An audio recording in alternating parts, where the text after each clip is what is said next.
Good morning, students and parents. Happy Wednesday to you folks. It is a beautiful day out. The storm has passed and the sun has come out.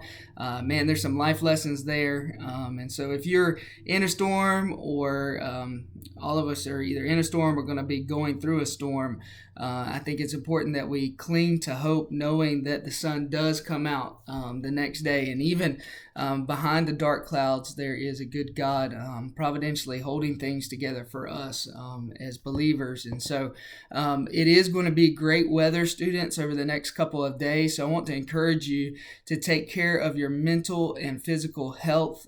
That's very easy to neglect in a pandemic.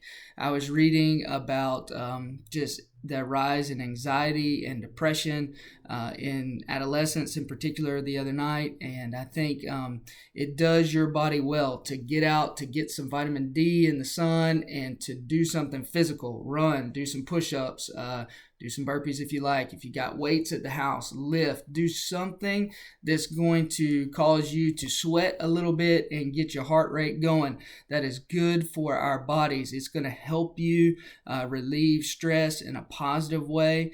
I cannot tell you, look, on 3 or 4 days a week, I know you may not be able to tell it, but 4 or 5, 3, 4, 5, during pandemic, we've been going 5 days a week at our house, working out each day just to get out and relieve stress. And so I think it's good for you to do that. So make time for that, students. Also, students, you have exams coming up. You remember A's and B's, you can exempt. That's quarter 3 and quarter 4.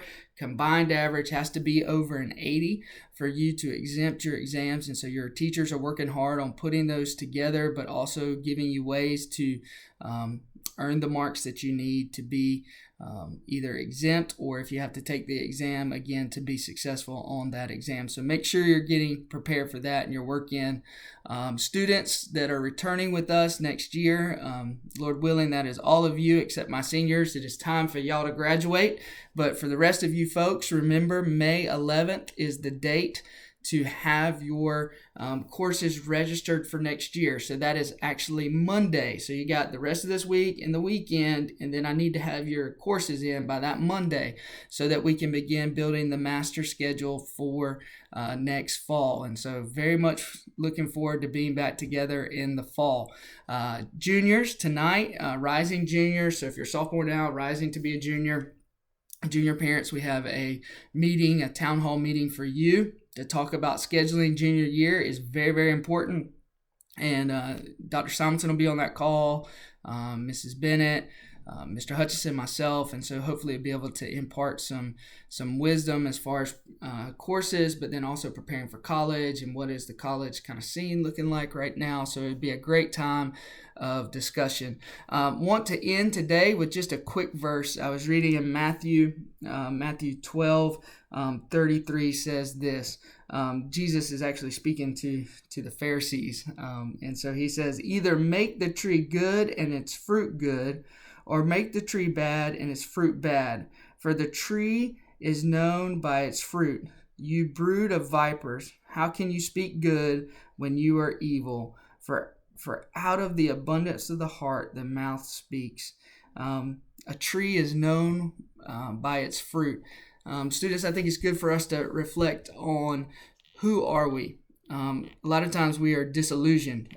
We will say that we're this way, but our actions don't match who we are. Our fruit, the things that we do in our life, looks completely different than who we claim to be. And Jesus is saying that to the Pharisees, right? They were very religious people on the outside, but he also says that their hearts were far from him. And so I think it's important for us to take time during this pandemic to examine our hearts. Who are we? When we get out of this quarantine, who do you want to be? Do you want to be a person who loves the Lord Jesus, that loves his gospel, that wants to be about his message? Or are you about other things and bearing worldly fruit? And so I think it's good. You know, I heard a pastor say last night, I was watching the sermon, he said, it's like God sent everybody to their room. And he's right. You know, as parents, we'll do that sometimes. I know in my house, everybody go to their room and think about what you've done. And his point was, God's put everybody in our house and said, think about who you are. think about who you want to be and what you want to be about when this quarantine is lifted. So students, a great challenge for us today is what fruit are we bearing in our lives? And hopefully you are bearing good fruit. Have a great day. I'm here for you guys. I'll see you tomorrow.